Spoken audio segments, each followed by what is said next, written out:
अस्सलाम वालेकुम। ऐसे ग्रेजुएट्स जिनका background B Com, BS accounting and finance, M Com या अकाउंट से है, उनके पास कोई क्वालिफिकेशन नहीं है।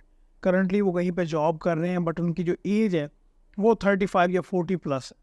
लेकिन यहाँ पे मसला क्या है कि इनमें से जो 80% से ज़्यादा लोग हैं ना जिनसे हमारी इंटरेक्शन होती है, वो सैलरी पैकेज को लेके स्टक हो चुके हैं। कोई बंदा 80,000 पे काम कर रहा है, कोई 70,000 पे काम कर रहा है, कोई अंडर अंडर 1 लाख के काम कर रहे हैं। इतने ज़्यादा एक्सपेंसेस हो गए हैं कि उनको समझ नहीं आ रही कि आज के टाइम में वो क्या करें। तो यहाँ पे वो ये पूछ रहे होते हैं कि सर आप हमारे साथ एक सेशन करें ना। जब हम सेशंस कर रहे होते हैं तो वहाँ पे वो क्या पूछते हैं कि सर क्या मुझे ये पर्टिकुलर कंपनी छोड़ के किसी और कंपनी में चले जाएँ? इस कंपनी से, इंडस्ट्री से निकल के क्या हम ऑडिट फर्म जॉइन कर लें?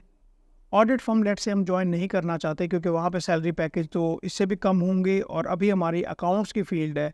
कोई अकाउंट रिसीवेबल में काम कर रहा है, कोई पेएबल में काम कर रहा है, कोई स्टोर में काम कर रहा है, तो वहाँ पे दो काम की नेचर ही टोटली डिफरेंट हो जाती है। तो हम क्या करते हैं कि पाकिस्तान से बाहर मूव कर लेते हैं, दुबई, यूएई, गल्फ़ कंट्री में मूव कर लेते हैं। चले हमें वहाँ पे ना अच्छे रिटर्न्स आ जाएँगे, सैलरी पैकेज भी बहुत बेहतर होंगे। इस तरह की सिचुएशन होती है। ये एक्चुअली पहले मैं उनके जो कंसर्न्स हैं वो मैं आपको बता रहा हूँ। अच्छा क्या कि हम ना क्वालिफ़िकेशन की तरफ मूव कर लेते हैं, सीएमए, एसीसीए कर लेते हैं ताकि जो हमारा सैलरी पैकेज है कल को वो इंक्रीज़ हो जाए। देखिए ये जो पर्टिकुलर टाइम फ्रेम है ना जिसमें अभी आप फ़ॉल कर रहे हैं, आपकी फैमिली भी होगी, आपके बच्चे भी होंगे। क्या आप ये इस टाइम पे अफ़ोर्ड करते हैं कि आप पाकिस्तान से बाहर मूव करें और वहाँ पे अकाउंट्स एंड फाइनेंस में जॉब करें? क्या आप फैमिली को इस तरह सपोर्ट कर लेंगे? ये एक बहुत बड़ा क्वेश्चन मार्क है। अगर आपकी एज 23-25 इयर्स होती, आप अनमैरिड होते, आपके पीछे फैमिली उस तरह से नहीं होती, सपोर्ट करने वाली फैमिली होती, माँ-बाप, बहन-भाई, तो फिर भी आप मूव कर सकते थे। लेकिन इस टाइम पे मूव करना एक आइडियल पोज़ीशन नहीं है।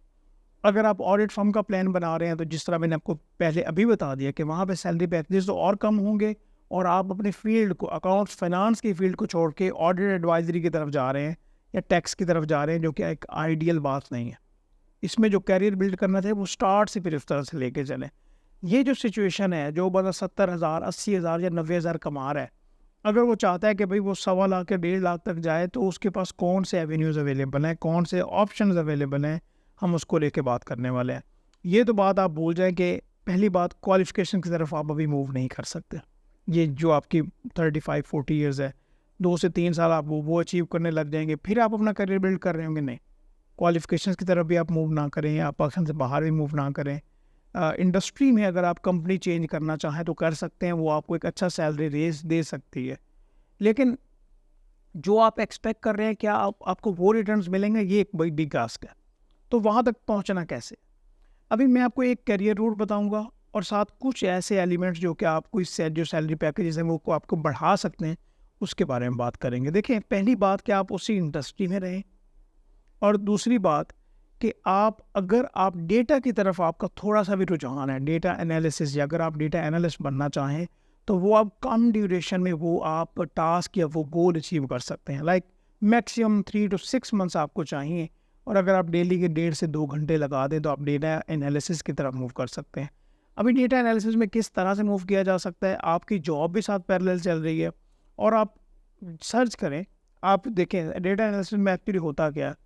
आपने आर्टिफिशियल इंटेलिजेंस और कंप्यूटराइज एक्चुअली स्किल्स को देखते हुए आपने जाना है और आपने एक्सेल पे वर्किंग करनी है, आपने पावर बीआई को सीखना है, आपने पाइथन को सीखना है, टैबलो को सीखना है और फिर आपने एक प्रॉपर प्रोजेक्ट्स पे काम करना है। ये आपका एक रोड मैप हो सकता है और अगर आप इसके ऊपर अमल करें, 3 से 6 महीने काम करें, किसी एक प्रोजेक्ट पे काम करें, फिर आप अपनी एक फील्ड की तरफ मूव कर सकते हैं। हाँ, अगर आप चाहते हैं कि भई नहीं, मुझे इस साइड पे नहीं जाना, जो करंट मेरे पास स्किल्स हैं, एजुकेशन है, इसी को बेस बनाते हुए मैंने आगे बढ़ना है, तो फिर आप क्या कर सकते हैं? देखिए, फ्रीलांसिंग एक बहुत बेहतरीन ऑप्शन है।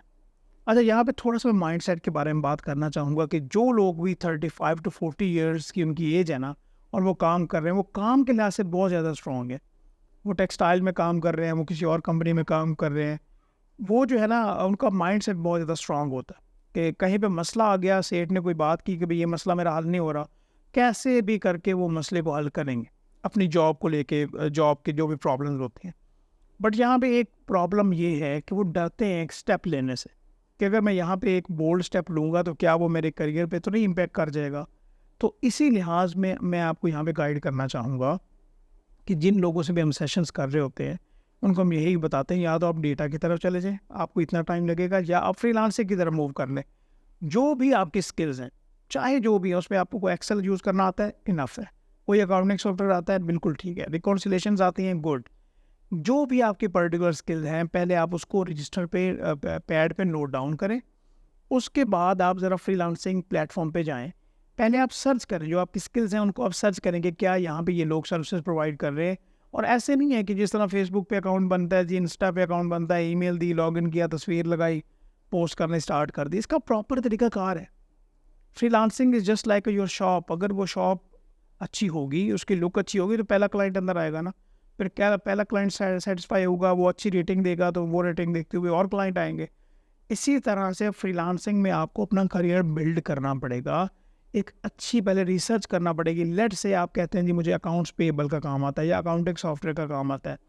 पहले आप सर्च करें, कोई 8-10 लोगों की प्रोफाइल्स निकालें, देखें कि उन्होंने प्रोफाइल किस तरह से बनाई हुई है, क्या नेम लिखा हुआ है, क्या आपने इंट्रोडक्शन लिखा हुआ है। ये सारे काम देखते हुए जब आप अपनी प्रोफाइल बनाएंगे तो उसके अकॉर्डिंगली आपको रिजल्ट्स आना स्टार्ट होंगे। नो डाउट इसमें जो आपकी कम्युनिकेशन स्किल्स हैं वो बहुत मैटर करती हैं। अभी पंजाबी में, उर्दू में, इसमें तो बात नहीं ना होनी। ऑब्वियसली वो बात है कि वहाँ पे आपको इंग्लिश में बात करना होगी, कम्युनिकेट करना होगा, क्लाइंट को लेके आना पड़ेगा चैट पे, ठीक है। उसके बाद ज़ूम सेशंस पे और क्लाइंट को मैच्योर करना पड़ेगा। फ्रीलांसिंग का आपके लिए बेस्ट ऑप्शन हो सकता है। और या साथ जो है आपका, ये मैंने आपको डेटा वाला एक बताया है कि अगर आप 3 से 6 महीने इसमें इन्वेस्ट कर दें तो आगे वाले जो आने वाला आपका टाइम है, लाइक वो बहुत बेहतर गुजर सकता है। ठीक है, ये एक मेरा एनालिसिस था जो कि अभी हम मार्केट में देख रहे हैं। इसको लेके एक व्लॉग बनाना बहुत ज़रूरी था। मैं उम्मीद करता हूँ कि आपको यहाँ से कुछ ना कुछ सीखने को ज़रूर मिला हो। एक तो आपने हमारा चैनल ज़रूर सब्सक्राइब कर लेना है। इंशाल्लाह ताला आपके कमेंट्स भी मैं पढ़ूँगा कि आपका क्या फ़ीडबैक है, और फ्यूचर में आपसे ज़रूर इस तरह का कंटेंट शेयर करते रहेंगे। अपना ख्याल रखिएगा। अल्लाह हाफ़िज़।